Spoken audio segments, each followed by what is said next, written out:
Hi everyone! Welcome to CCB channel and this is Sir Chris. So today we will going to discuss about Basic Education Research Fund kung saan po nagbibigay po sila ng financial support po sa lahat po ng mga researchers, specifically the Department of Education. So come on, let's start! Hello everyone! Hi, my name is Sir Chris. I'm Sir Chang. And I'm Sir Vic. Welcome to CCB channel!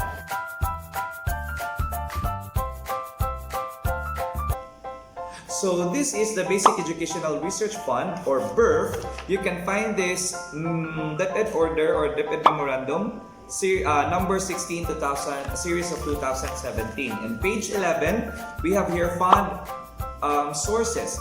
Actually po, if you are a researcher or as a teacher, meron kang gagawin na research, meron po tayong tinatawag po na fund sources, which is isa po doon is yung BERF or Basic Education Research Fund. Nagbibigay po sila ng mga assistant or financial assistance po sa lahat po ng mga researchers, not only the teacher but also the administrator or personnel. Okay, so we have here for the allocation. So for allocation po, may ina-allocate po sila ng 75% for the regions, school divisions, and school, and other 25% is sa region po.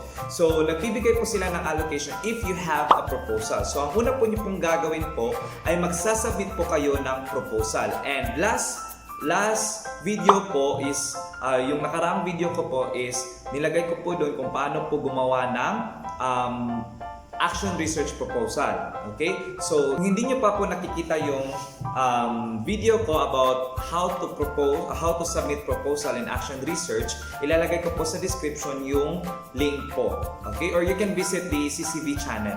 Okay? So, first is magbibigay po kayo ng proposal. Okay? Magsasubmit po kayo ng proposal sa inyong division po. Kung saan po sila po ay i-evaluate po doon. Mag-i-evaluate po sila. Lahat po ng mga nakasubmit ng proposal, i-evaluate po nila. And after that, they are going to submit that one to region. Tapos yung region ang mag-a-approve sa lahat ng mga research proposal, kung saan magbibigay po sila ng allotted budget. If you notice po sa nakaraan ko pong video, last part of the proposal is the financial part, kung saan doon mo ilalagay lahat ng pwede mong magastos sa research mo. So therefore, doon sila magbabase kung magkano ang i-a-allot nila na financial assistance for you. Okay? So that is for the allocation. So again, you need to submit first a proposal to your heads, and then after you're going to submit that one to your heads or principal, then submit it to the division office po. And then we have here for the scope and allocation of research proposal. So dito po tatalakayin po natin kung magkano po ba yung maximum na pwede nilang i-allocate sa research po natin. Okay? So we have here on page 12, we have for the national, the maximum amount po na pwede nila ma-allocate for national research that is nationwide in scope or covering at least 2 regions po. So, maximum amount po is not more than 500,000 po. That is for the national research po. Kung saan, at least 2 regions po yung coverage ng research nyo. Next is for the region naman po, research that is region-wide or covering at least 2 divisions or division-wide. Maximum amount po is not more than 150,000 per research. And also with the division po, the same po ng division, research that is division-wide, district-wide, or covering at least 2 schools, that is also 150 pesos po per research. Take note po, per research.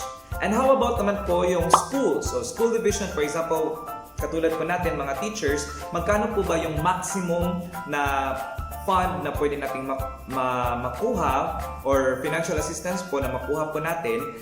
It's 30,000 or not more than 30,000 per research po. Based on my experience po, I have meron po akong na-accept na proposal for BERF, which is cost 6,400 yung isang research ko. Tapos yung isang research naman it's 25,000 because it's all about robots, technologies. Okay, so they give me 25 or they give me a budget of 25,000 and 6,400. So ganun po. So now let's go to eligibility of proponents. First is the proponents are regular, permanent teaching or non-teaching personnel of the Department of Education. So that is the first requirement or eligibility. The second one is proponents have no pending and administrative case. Very important po to because one of the requirements of the BERF after you signing the MOA is magbibigay po kayo na kukuha po kayo na no pending case po sa yung division po. So this is very important. And number 3, proponents have not yet availed the grant for a given year. So, in 1 year, isa lang po yung proposal na pwede nyo pong isubmit or pabigyan po ng fund. Okay? Isang research lang po per year. And next is we have, the last one is, there is a maximum of 3 research team members for a group proposal. So, dapat 3 po kayong researchers sa isa pong research. Okay, maximum of 3 po. Now, speaking of members po, pwede pong 2, pwede ring individual, pwede din kayong 2 as considered as team, and maximum is we have 3, 3 po, 3. So ano po mangyayari dito? Pag sinabi po nating teacher, tayo po teacher, ang coverage po ng research natin, it's only teaching and learning at saka child protection. Based po on my understanding po ha. Based on my understanding po and based on my experience. Now, kung gusto mong tatalakayin yung human resource development at saka governance, kahit teacher ka, pwede mo yung matakal, but through the help of your principal or heads. Hindi po kayo pwedeng magkaroon ng research na hindi po related sa inyo. Maliban na lang, if your heads or your principal ask you to help him to do the research. Okay po. Okay? So again, sa human resource development po at saka governance, dapat po mga heads po or the non-teaching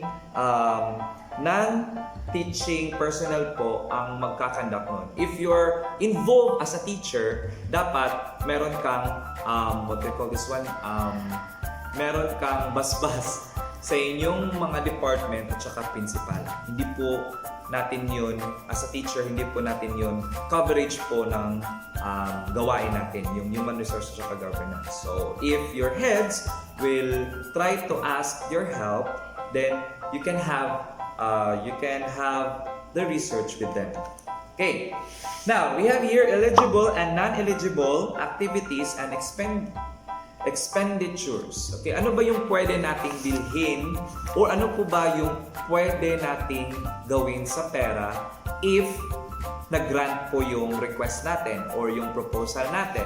So, in page 13, nakalagay dito lahat ng pwede nating bilhin sa pera ng gobyerno, which is the BERF. Okay? So, for BERF grantees, the research fund will be utilized for the following activities. Number 1, expenses related to the implementation of the approved research proposal, which include but are not limited to the following. The first one is we have supplies and materials. So, you can buy supplies and materials through their funds. So, pwede po kayong bibili po ng supplies at saka materials. Kasi ito yung gagamitin natin for our intervention. For example, gagawa po tayo ng big book, gagawa po tayo ng mga materials kung saan kailangan natin yung bilhin, pwede yung natin mabili. Okay, yung supplies at saka materials. Next is we have domestic travel expenses. Okay, domestic travel expenses if your budget is big. For example, if that is nationwide or regional, so pwede mo yung domestic travel expenses. Okay?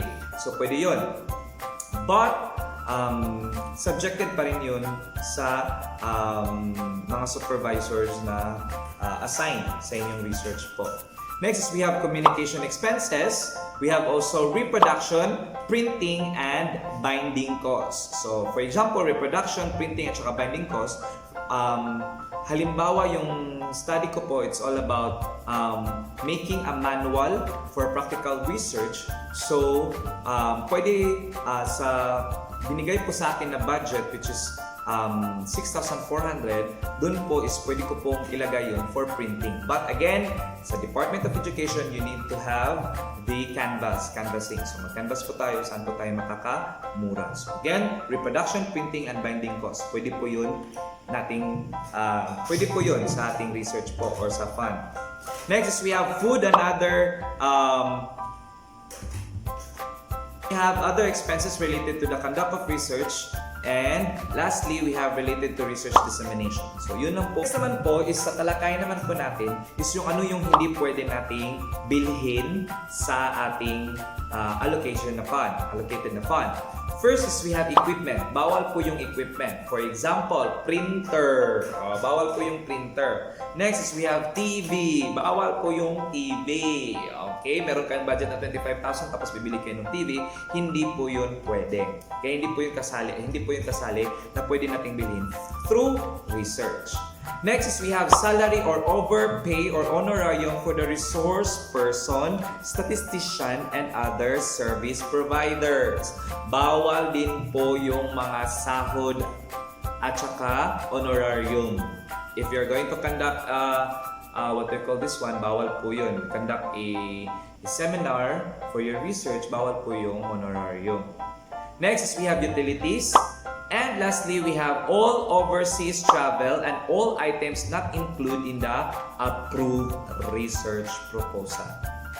So, bawal po yun. Next is we are going to discuss about ano yung mga requirements natin na kailangan nating gawin. Okay, kailangan nating i-comply. Okay.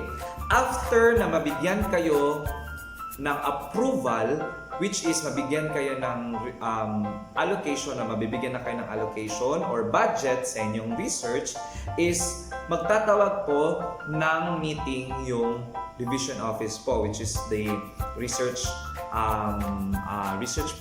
head po ninyo. Magtatawag po sila ng research to conduct the MOA or signing of MOA po, Memorandum of Agreement. So yun po ang gagawin nyo after mabigyan kayo ng budget. Okay, pag magbigyan kayo ng budget, mag-sign po kayo ng MOA or the Memorandum of Agreement. Next is gagawa din kayo ng work plan.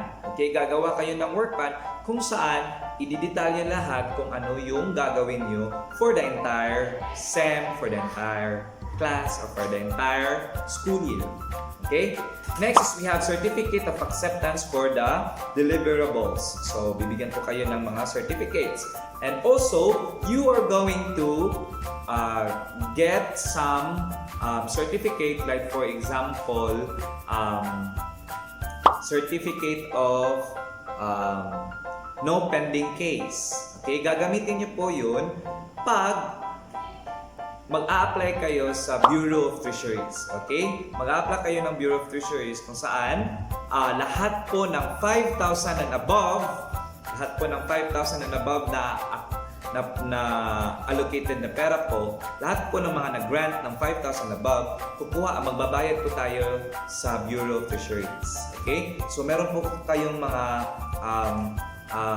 magkano yung babayaran nyo, more than 5,000 yung nag-grant sa inyo. So if more than 5,000, meron tayong babayaran sa Bureau of Treasury. Again po, for the liquidation po, the same process po sa ating school. So for example, meron din tayong 3 canvas. After ng 3 canvas, for the bid, ganun po. The same process po, pagbibili tayo ng mga materyales, gamit po ang pera po ng school natin. So the same po ang gagawin natin dito. Okay? Based on my experience po. Okay? So meron po din tayong canvassing, tapos ipapa-approve pa natin sa board of mga ganon. Okay? So, ganon din po.